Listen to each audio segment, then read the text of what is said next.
What's up? What's up? What's up? This is Get Smacked episode 7. Thanks for everyone tuning in. I'm Eli Smackz, the host. This is powered by Empowered Legends Inspire. I am not 2%. Shout out to Royal Lane Studios and Biz behind the cameras. And what's up with our special guest? We got Southside Vic in the building. What's up? What's up? Just chill. Hey. Yeah. So, how are you? I'm pretty good. Pretty good. I'm pretty good. I've been better. A little lit. You a little lit? A little less than lit. Like I'm in a good place. You How in you between? feeling? I'm feeling good. You found everything okay? Yeah, I found everything. It took a minute to get here, but yeah, I'm good. Yeah, the Apple Maps, man. You just gotta boycott them and go to Google Maps. Chill out. Somebody told me do Waze, but I've heard Waze be having you driving through alleys and like. Yeah, I don't do fields Waze. and shit. Yeah, I can't do Waze. I don't understand that either. Yeah. But you got Google Maps. Never does me wrong. Google Maps where it's at. So what's up? Okay, so your name is Southside Vic. Yeah. So where are you from? Arlington. Yeah. Arlington, Texas. Arlington, Texas. Yeah, not Virginia. Niggas be saying Virginia. I'm from Arlington, Texas. Yeah, for anybody who's not from Texas or Virginia, you know what I'm saying? It's Texas. Okay, that's what's up. So you were born in Arlington? No, I was born in Fort Worth. I lived in Fort Worth till I was about 10. The funk. The funk, yeah. Funky town, the murder. Yeah, word. Yeah, okay. Word, yeah. And then you moved to Arlington. Yeah, then I moved to Arlington when about like 10 or 11, and then, but I mean, you know, I came of age in the ag, you know, so I was like, I'm from here. I got most of my fights from here. Most of the women I fell in love with in Arlington. Like, you said most of the women you felt. We're gonna come back to that because you Yeah. said most of the women you felt in love with. That's like those two felt in love is a whole phrase. We're gonna talk about that. Okay, that's what's up. So what do you do? well, that's a general question. I do everything. I rap mostly these days. When I just rap, I do music in general. I write songs. So I rap. I've been doing videography, comedy. That was my second love. So videography, comedy, music. Those are the three things. Yeah. Okay. So are you funny or? A little bit. When I feel like it. When I feel like it. When I have to be for money or like it's a woman that I want involved. That's when I'm funny. Okay. But I always say I forget how funny I am until it's like, you know, I want. It's somebody I want. But I don't have to. Like, I turn it on. You know what I mean? Yeah. Like, I turn it on and off. It's not like I'm just a funny nigga. Like, I just know how to be funny. Okay, I feel that. You So know it's what I mean? a skill. Yeah, it's a skill. It's a skill. Like, people that meet me, and I feel like they'll probably be like, he's not as funny as I thought he would be. And it's just like, yeah, man, that shit is just... You be chilling. You really be chilling. I be super chilling. I'll be honest. I just know how to be funny. You know what I mean? Yeah, because I found out about you because the Garden, shout out to the Garden, had posted like a session that you had done. You know what I'm saying? I'm a producer first, so I reached out. I was like, hey, facts. like, you know what I'm saying? Like, you guys happen, everything like that. And then you came and performed, and I still didn't even know you had ever done comedy. And then I found out, and I was like, that's crazy. Like, I didn't even know like anything about that. So that's what's up. I listened to your album that you had dropped in 2020 before you performed. Yeah. And you know what? I wish I dropped it. I wish I waited another month and dropped it in 2021. Really? I dropped it Why is December because I feel like, it's 2020. But really, I should have just... If I waited like 2 weeks, it would have been 2021. So was that the first album you had dropped or no? Yeah, it was first EP. First anything. It's first any music I released. I never released a single, anything before that. So when did you realize you wanted to make music? Probably 2018. I mean, I was doing comedy. I got like fucking, when I was 15, I used to do comedy. I mean, I used to do music primarily. You pulled down your shirt, but I don't want to know what's happening. I had Hip Hop God tattooed on my chest. Okay. When I was 15. So this is when I had like my own home studio. I used to just make music. And then eventually I stopped doing that because, you know, I got in trouble with, you know, some shit and I couldn't do it full time anymore. And then I eventually ended up going to comedy. And so music was always my first love. So you were 15 when you started doing music? Yeah. Or okay. Yeah, I was 15. So you had a home studio. Like, who taught you how to, like, how did you know how to set that up? It was just me. I mean, that's when the internet really was You know, this is damn near Ask Jeeves times. I don't even want to say I Googled it. How old are you? I'm your age. I'm 20. I'm a year old. I'm 28. Okay, that's I'm what's finna up. be 29. You young still? No, I'm just kidding. We old now. Yeah. We kind of old, honestly. I don't know, cause I'll be honest. Like anyone that's younger than 30, to be real with you, is too young. Like I just personally, like I feel like I can't relate. Yeah, I mean, man. It's just like their mindsets be somewhere else. Now it could be from my background or my life experiences personally, but well, you know, I mean, this also women mature faster than men, for the most part. I always Sometimes said that. Well, in certain areas. Give me 1 second. Okay. I'm not giving y'all too much credit. Okay. Women mature faster than men up until y'all get about 24, and then y'all just stop maturing. That's not true. That's not true. And then it's just like, look, you know what? I think there's a lot of factors. So, like, I think for my perspective is, as a man, I feel like it depends on what time you leave your parents' house. Depends on when you have your first kid, how involved you are with your kid. You know what I'm saying? It depends on your life choice of career. Because there's a whole group of people that are our age or younger that are in their 20s that still men that live at their mom's house, have a kid but only see them every other weekend, and have their job but they spend it on their car and they're not really saving. You know what I'm saying? Yeah. No, so like sure. That's a whole little group. You know what I'm saying? Whereas women, I feel like we don't get that chance to just, you know what I'm saying? Like, I don't want to say a chance, but we don't get that privilege to not raise our kids. Like, oh, no, we have our kid early, sure. We're gonna be a mom like that. Now, if we send them to grandma's house all the time and don't really be active parenting, that's a thing too that some people our age group do. Well, you know what I'm saying? I mean, that's the double standard thing. Like, when a woman says like okay, so somebody can say like, oh, you know, it's different for me because I don't know if I want to date somebody with a kid. Because, you know, if you're dating a woman with a kid, you know she's gonna have a kid. Yeah. You date a man with a kid, yeah, he's probably gonna be non-custodial a lot of the times. Yeah. And if I date a woman, if I'm like meet a woman and she ain't got custody of her kids, I'm like, huh. But see, this is the thing. So for me personally, you know, I have 3 kids. So like I offered half and half. Yeah. But their dad chose not to do that. Yeah. You know what I'm saying? So, but I feel like a lot of men do fight for half and half or for more custody of their kids and can't get it because the mom doesn't want to offer that to them. So it's kind of one of those, like, there's a lot of factors that play into that. But I think all of that, like, experiences can cause a woman to mature in certain areas faster because they're going to have to get up out of their parents' house probably if they have a kids. You know what I'm saying? They're going to have some sort of stability in regards to income to support the kids. Unless, you know what I'm saying? So I feel that though. So back to like where you're from and what you do. So when regards to comedy, you said you were how old when you kind of realized that was your second thing? Shit, I was just posting funny shit on Facebook when I was like 16, 17. And then somebody was just like, you should put this shit on Twitter. And I was like, I fucking guess. So I made a Twitter, my girlfriend at the time, she was like, you know, women always fucking prepare you for it. And she was just like, you should put this shit on Twitter. And I was like, I guess. I made a Twitter, put it on Twitter, and it was going viral on Twitter.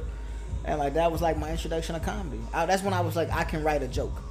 So have you done any like actual stand-ups, or are you more social media comedy only? Oh, no, I started off as a stand-up comedian. Okay. Yeah. I started, so it was just music for me, and then it was just social media, just Twitter, like, you know, just written jokes. And then it became like, okay, like I can do written jokes, I can do stand-up. So I started doing stand-up, and the same month I started doing stand-up, I started doing battle rap. So it was like, I started the same month, it was December of 2013, I believe. So it was just like, that's when I was just like, fuck it. Like, it was just performance in general. Yeah, that makes sense. Okay, so when you did stand-up, was it like, okay, so the first time you ever did stand-up, that first time, do you remember anything specifically? Like, was it were your jokes together? Like, did the crowd enjoy them, or was it like a learning experience? Oh, the first time, well, I went up there just thinking, like, if I go up there, I'm good. You know, because but before I got up there, I just watched so many videos of other comedians giving advice. Right. And Patton Oswalt said, he said it takes more guts than talent. Right. To do stand-up. So I was just like, well, shit, I got that. So I was like, as long as I get on stage, I'm good. So I got up there and I got down. And I was like, I did it. But I got laughs, yeah. You got some laughs? I was like, yeah, I got it was like a haha, or it was like the whole crowd was like, ah! It was open mic, so it was like, so it was like 12 people in there. Oh, okay. So I got 9 laughs out of 12. So I was like, you say you got 9 laughs out of 12. Yeah. I mean, that's pretty good. Yeah, that's pretty good. I'm winning, baby. So I was like, yeah, fuck, this is easy for me. So I was like, yeah. So I'm really good just with live performance in general. That's what I do. Yeah, because, okay, so fast forward. When I saw you perform at DTXU, your song, were you nervous? Oh, you know what's funny? That was my second time ever performing my music. So were you nervous or not? Nah, I mean I've always performed. I just asked that because you already performed like comedy, you know what I'm saying? Like so I didn't know like if that transition, that comfortability into your music or not. Comedy is just like, it's so much harder to do. Because it's like with comedy, everybody's like, make me laugh. With music, nobody's like, make me like your music. People just like listening. People just listening. Mm-hmm. You know, like comedy is so hard. And battle rap is like me versus somebody else. These are just, with battle rap and comedy, they're like aggressive. Like I gotta win. Yeah. With me just performing my music, that shit's a fucking ride in the park because it's just my music. Yeah. And I can perform like a motherfucker. I'm so animated, and I could have been a theater kid. Like you were really animated. You know what I mean? Like, and I got all of this shit written down in my head. Like I got it. Yeah. So it's like no, I'm not nervous at all. With battle rap, I'm not super familiar with battle rap. I've tapped into like street hymns and things like that. Mm-hmm. That's the only like battle rapper that I really followed. But did you like win at battle rap? Or I never lost. You never lost? No, I never lost. I need to see receipts. Like I'm just like I never lost. I'm just really good. Yeah. I'm charismatic. I'm funny. Like I was damn near doing stand up. Cause I started doing stand up the same month I started doing battle rap. So I'm battle rapping people doing stand up. Like I'm really roasting you too. Yeah. So I've never lost, and I'm also really good at rapping. It was just like it was a perfect storm. So were you going off the dome, or were you going through stuff that you had prepared and like to use? It was mostly written stuff, but like I'm good at like making it seem like it's off the dome. Yeah, like piecing it together. Like piecing it like, and then I rap 40 bars, and then I slip in 2 bars of something that just happened, and then I go back to 30 more bars that I wrote. And everybody's so when like, okay.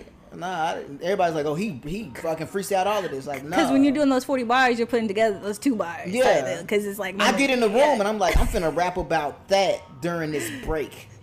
Hoochie Daddy shorts over there, you know what I'm saying? Yeah, yeah, you know what I'm saying? Like, no, for real. Like I got it. Yeah. That's what's up. So, question. So, for all the artists that are up and coming, because a lot of artists, you know what I'm saying, tap in to this. So, what would you say helps you with stage presence? Because I feel like a lot of artists are always trying to figure out like how to get over like, you know, creating their own stage presence. You know what I'm saying, in regards to performing. So, like, what's like a tip that you have in regards to that?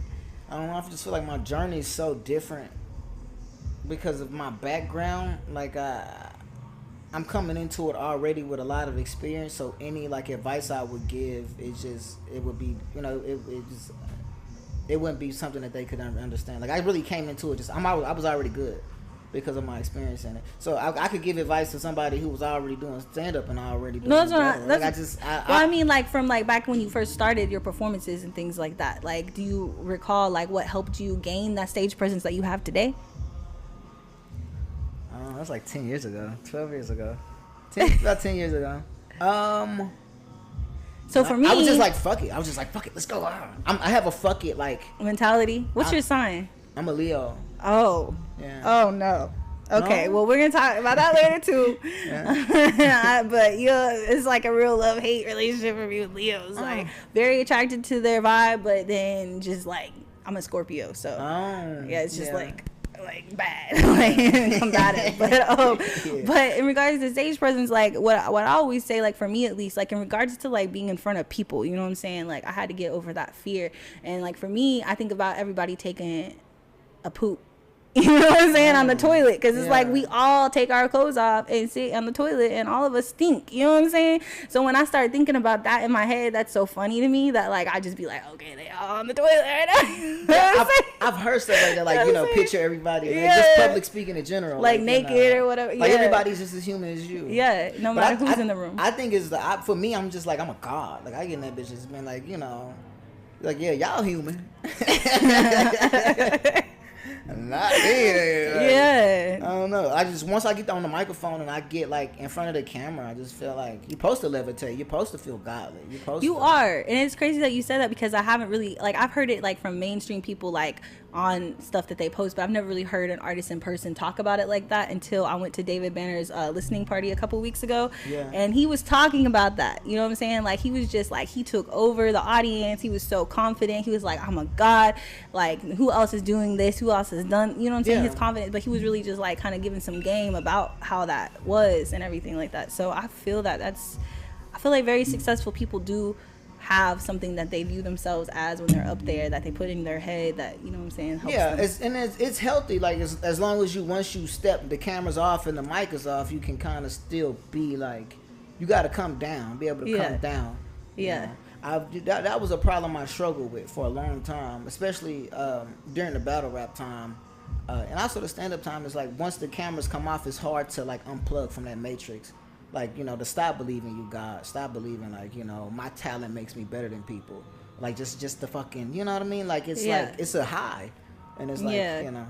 So it took me a while to turn off and just to keep that humility and capture that humility. Did you ever feel like, because I asked this because like for me personally, like I had to, so it wasn't really as much as turning that off, but it was more like feeling still just like excited about life and happy, because like a lot of times, you know what I'm saying, I'll throw like great events or whatever, or host or whatever, or go out of state and do something, and then I come home and I'm so sad. Like, it's just like the drain of the energy, like that, just like that whole event took, you know what I'm saying? Like, once it hits me and I'm home and I'm by myself, you know what I'm saying? Yeah, facts. It's just like, whoa. And then that's when I realized, like, you know what I'm saying, I had to start like meditating, and I really had to like refocus on my real life, because it's like that, I guess, like the high of those things, you know what I'm saying, the dip, like when you take caffeine too much or something like that, it just can hit you hard, you know what I'm saying? Yeah, like, you know, with meditating and stuff, it's like, you know, you can't feed it either way. Like, when you get those highs, you have to say, this will pass. Just the same way, like, when something bad happens, this will pass. Right. Like, it's all gonna pass, the good and the bad shit. Like, I try not to feed either one of them now. But, you know, before I used to be like, yeah, I'm gonna always feel like this. Like, I can fucking, I done cracked the code. Yeah. I know how to always fucking be happy. It's always gonna be like this. But sometimes you're not gonna be happy, and it's okay. And when I get sad, I'm like, oh, no, this not gonna, this gonna, shake back. Give me 10 minutes. So it's like, you know, I've learned to just, you have to process it. It's all gonna pass. Yeah, I feel like you have to really feel every emotion, because if you try to like get around certain emotions, then that's when you have that burnout, and that like can be depression. Yeah, leaning like into one and then ducking the other ones. Yeah, for sure. Especially when it's someone like you're someone that is expected to be happy all the time. Yeah, you know what I'm saying? Like, I think that can be a major factor too, because you're expected to have that happy or that funny, or, you know what I'm saying, whatever it is. Yeah, people, well, a lot of times people, like I said, people meet me, they expect me to be a certain way. And like, you know, you said I'm chill. Like, I'm a super chill nigga. Super like, chill, yeah. But people expect me to be a fucking hoot. It's just like, bro, like, laughing all night. You know, that's what I carry myself just to begin with. Like, bro, I'm a chill nigga. Like, whatever you expected me to be. Right. I'm chill. So. Super chill. That's what's up. So I feel like, so with the rapping, what is your like goal with that? Like, what is, like, why are you rapping? To rap. But why? To rap, man. Like, just for fun? Do you have a specific audience that you're trying to speak to? Are you just trying to put out music just because you want to put out music, like, and you're creative? Sometimes I'll be like, I be feeling a certain way, and I don't know how to express it, and when I write it down, it makes sense to me, and I write it. I mean, I want to make good music. I don't know. I want to make good music, and I want, like, my peers to recognize me. Everything I've ever done, I've always wanted to be recognized by my peers, like people that I look up to in that craft. When I did stand up, and when I like even made video skits, or when I did battle rap, I always felt like I was recognized by my peers, and that was. When I felt like I accomplished stuff in those mediums. So yeah, that's just the same thing. I just want to be recognized by my peers. So in your late 20s, you're rapping right now. So is your goal to retire off of rapping, or do you have other goals?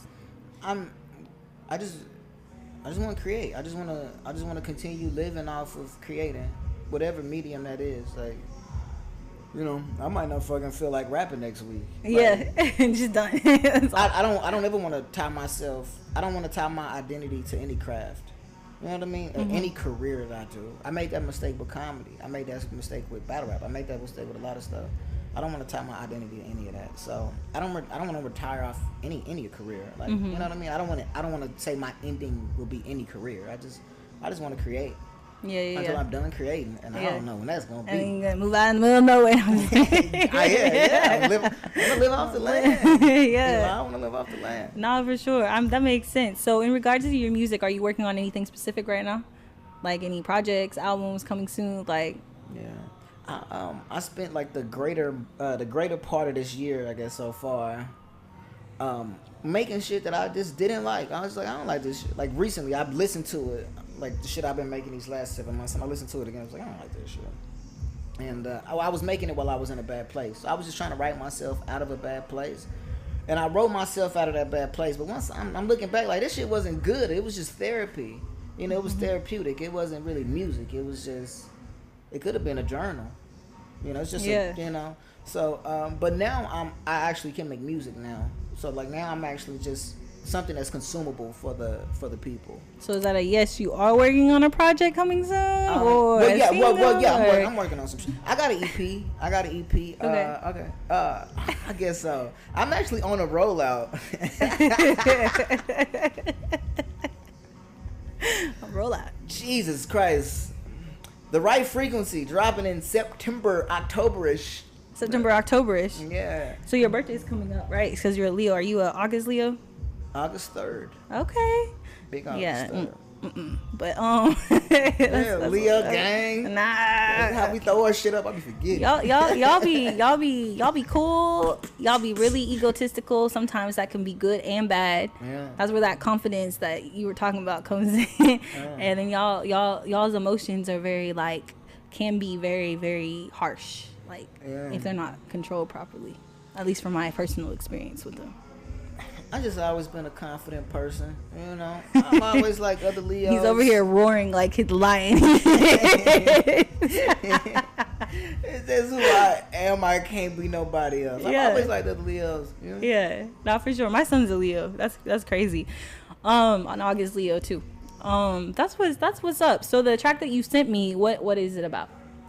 Cade Cunningham, the #1 draft pick of last year from Arlington, Texas. And it's just, you know, about him. He did an interview and they was just asking him about your hometown, Arlington. #1 draft pick in the NBA. The Pistons took him, and they was just talking about what Arlington means to him in his hometown. And it was something similar how I felt. So I just used that sound bite and I rapped around it. Okay, that's a bet. All right, we about to listen to Cade Cunningham. All right, I'm about to play it right now. Let's see. Here we go. Southside Vic, by the way, in the building.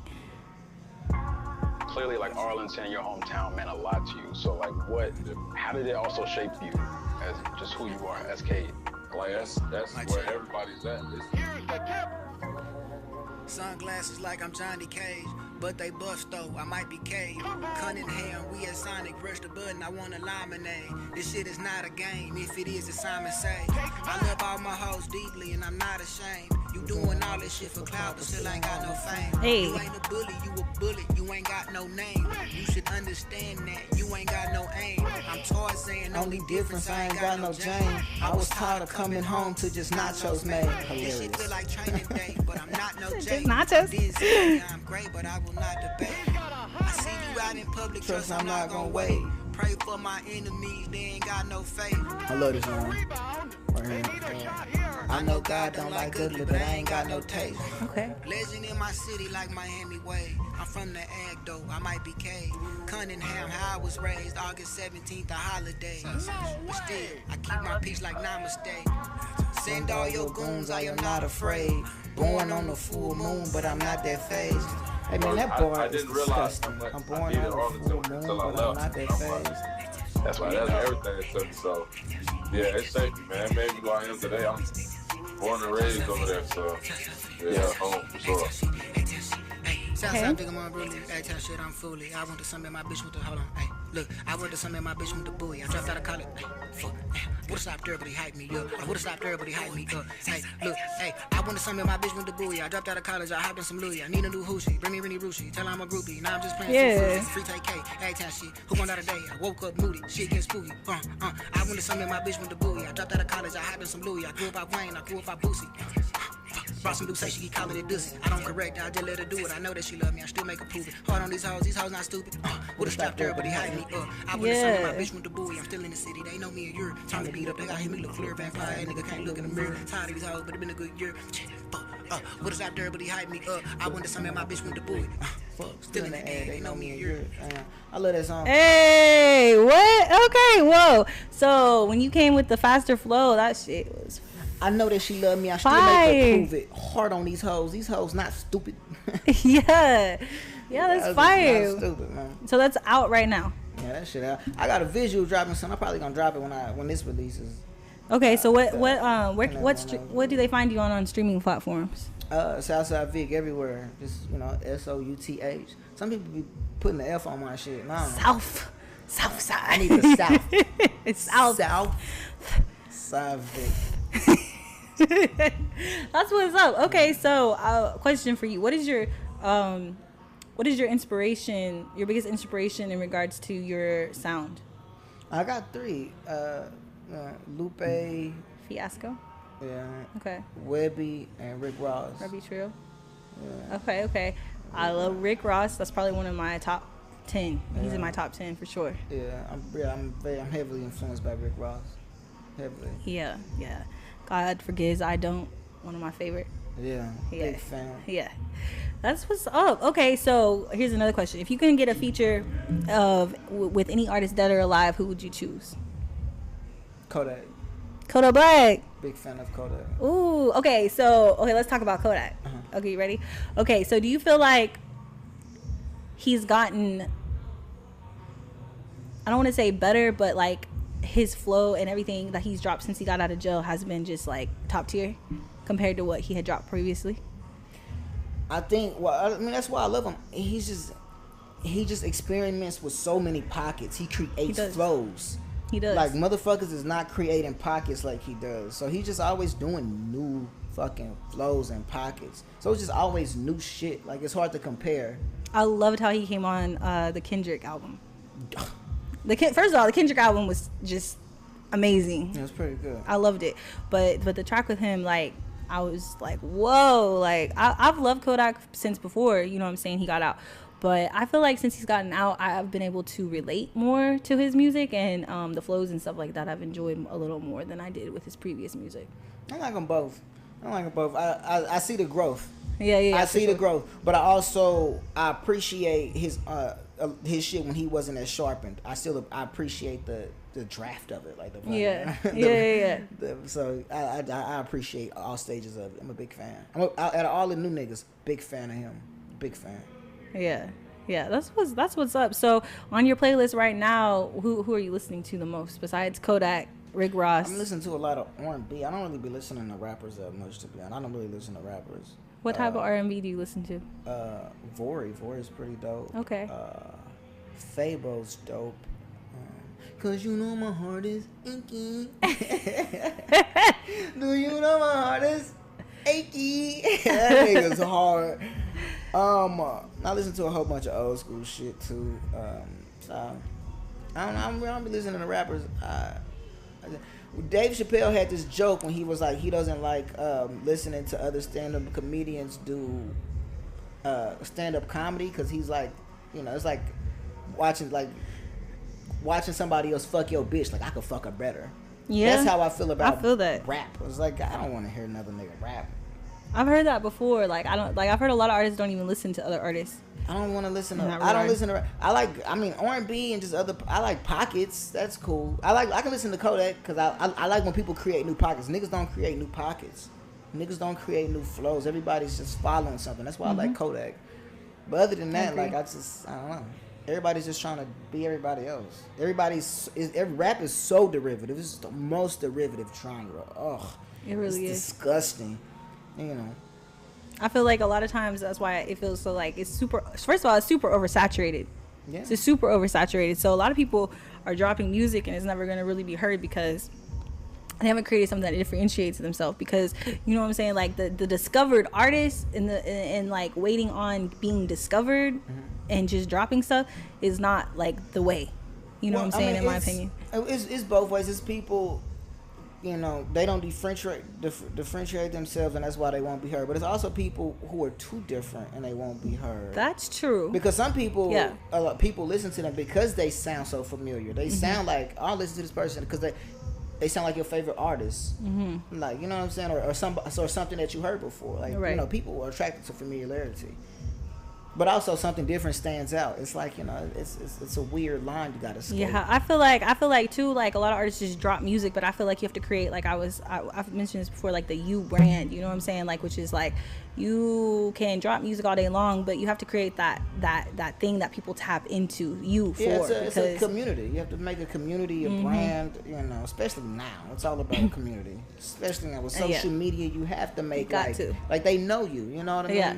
Got to create that name, and that name, like what does your name mean? So like when someone sees, you know what I'm saying, Southside Vic, they think of like comedy, battle rap, you know what I'm saying, rap, whatever. When someone sees Eli Smackz, producer, events, you know what I'm saying, like you have to create everything around that. And then I feel like a lot of people don't really put like the purpose behind it, and I feel like a lot of times, this is my personal opinion, but a lot of times dropping music or beats or whatever, like without an actual purpose, of what you're trying to do with it can be difficult to your career. Because if you're dropping music without like a purpose behind it, or if you're dropping whatever you are as a creative, you know what I'm saying, if you're just taking photos to take photos or whatever it is, but you don't have like a purpose that you're championing with it, then people are going to be, I feel like, less likely to jump on. Because if you have a purpose around it that you're championing with it, you know what I'm saying, like for me with my beats, it's like only 2% of women are producers, you know what I'm saying, in the industry, you know what I'm saying. So that's, for me, that's like something I talk about all the time, like how is it navigating through a male-driven industry and things like that. So it's like that all comes with that. But without that, it's just music. You know what I'm saying? And I don't know. I feel like when you write, like, is there like, do you write based off your mood? I know you said you wrote a lot of stuff that you aren't going to drop because you were in a bad place. But now that you're writing music that you feel like you are going to drop, like, was it written based off moods or? Like you know, before it was just like, you know, I have something on my heart that's so heavy and I can't write without writing about that. Yeah. But, you know, once you get all of that shit out, like, now I can just write based on how the beat makes me feel. Okay. You know what I'm saying? Like, exactly. versus, like, I got to write about how I feel. Now I can, like, approach it. I can just hear the beat and just let it move me. Yeah. You know, now I'm free. It's freedom. Artistic freedom. Yeah. But, you know, That makes sense. Okay, so now we're going to circle back around because I heard you say something earlier and I have a question. So you said most of the women that you've ever fallen in love with are from Arlington. So the question is, are you ready? Yeah. Okay. The question was, do you feel like you can fall in love with multiple people throughout your life? Yeah. What do you mean? At the same, like, what do you? Yeah. What do you mean? What type of question? So some people say that it's rare to actually fall in love with somebody. So you said you've fallen in love several times, it sounds like. So my question is, like, does your love for that person, like, if you fall into love with someone, does that person just, like, love just end before you fall into love with someone else? Or do you feel like you love multiple people different times? Each love is so different. Each love is so different. No love for any woman I have can compare for my love to another woman. Like, each love is just, it's like a fingerprint. Like, it's like, you know what I mean? Like, I've been in love with two people at one time. I was about to ask that. Deeply in love. And it's just like, I love y'all both in different ways. Like, I really do. Like, I love you in so many, because y'all are so different people. You know what I mean? Were you dating them at the same time or together, or was it, like, completely separate, or they never got to the actual, like, dating, actual porn? You wearing a wire or something? No, I'm curious. This is a curious conversation. Like, this is like, I was dating them both at the same time, in the kind of. Like, were they aware of it? Like, was it a poly thing? You know what I'm saying? Like, no. Here's my thing. Okay. I always wanted to do, like, a poly thing, but, like, the women that I like would never do that. Like, I would never. Did you ask them? No, I'm saying, like, I would never want to be with a woman who would agree with that. Why not? I don't know. Like, if I was, I just wouldn't like it. Why wouldn't you like that? If she was okay with just, oh yeah, you can have another bitch, I'd be like, No. Okay, ew. so. like, what's wrong No, with no, you? no. Have some respect. No. But Even though I would love that, I would like, yes, I can have another bitch, but I would just be like, ew, I can have another bitch. What if you dated someone who wanted to date someone with you though? I wouldn't like that. Why not? Same thing. Yeah, I just wouldn't like that. I don't want to. I gotta share the bitch with her. I gotta share my bitch.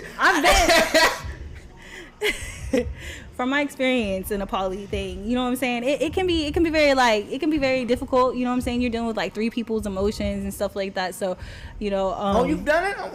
I'm sorry. I'm stepping on toes. No. I don't know if I would ever go like choose that type of relationship ever again. You know what I'm saying? But it was a great experience. What was your biggest issue with it? It wasn't anything about the type of relationship for me, if that makes sense. It was more of like, I started to feel like, in regards to like what I do, I started to feel like it just wasn't aligned. You know what I'm saying? Because for me, you know, I've been single for several years actually, and every time that I do try to get, you know what I'm saying, a little serious or whatever, first of all, it's hard to find someone who wants to be serious to begin with, just because we live in such a microwave generation. You can literally get, you know what I'm saying, some coochie or whatever you want from any corner, you know what I'm saying? But that intimacy is a completely different thing, because sex is everywhere. You can literally go to a dating app and hit someone up and have sex at night type deal, or in 2 hours or whatever, you know what I'm saying? And I've just heard this like multiple times from multiple people. But in regards to like the intimacy and actually building something with someone, first of all, that's just hard to find, you know what I'm saying? But in regards to all of that, I feel like when you do find that person, I don't know, like, I feel like love is built. That's why I asked you like about the falling in love. Like, how long does it take for you to realize? Because I don't personally think that I've ever fallen in love. I mean, so that's why I asked that. Oh, I mean, I be knowing, like, I know. Is it like? Well, it's like, it's not even that I know, like, I know if somebody's lovable. Like, I'll be like, I could fall in love with this person. No, don't get me wrong. I have loved people, but I'm saying like the whole like butterflies, like falling in love and all that. Like, no, I've never experienced that. Oh yeah, I have. Yeah, multiple times. I'm a hopeless romantic though. I'm a romantic guy. Like, I'm a lover. Yeah, okay. I mean, that makes sense, because like I'm more of like, I choose to love this person because I like them, or I've spent enough time with them, you know what I'm saying, that like I'm very attracted to all of it, you know what I'm saying? But that's why I asked the question that I did, which maybe you understand it more now, because I was like falling in love multiple times over here, like, damn, we almost the same age. I even felt the butterflies one time in my life, like, yeah, oh my god, like yeah, I'm a lover. I am a lover. I'm a lover. That's the, you know, that contributes a lot to my music, you know. You know. Do you feel like a lot of women enjoy your music, or do you feel like men listen to your music more? I think it's both. You think it's like both. I think both. They both can relate. Both of them. You know, I'm like a really emotional, intelligent person, and that showcases in my music. So anybody with emotional intelligence can feel me. And I'm also, I'm just good with music. So if you like music, you like me. Yeah, that's that confidence right there. That confidence. Yeah, that's what's up. Okay. So here's another random question. So, if you could have hands for feet or feet for hands, which would you choose? I have to be able to walk how I know what walking is now. So feet for hands. Or I don't know. So you want feet here and feet there? Can you not walk on hands though? I don't wanna. I mean, I can. So you rather have feet here? So is there a situation where can I have? What situation do I have feet still? I feel my feet. You said what? So is there a situation where I can have just feet as my feet?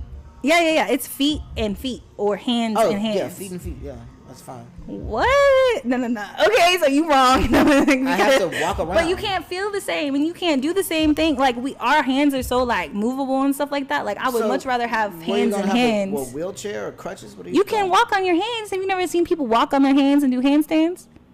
You gonna do that?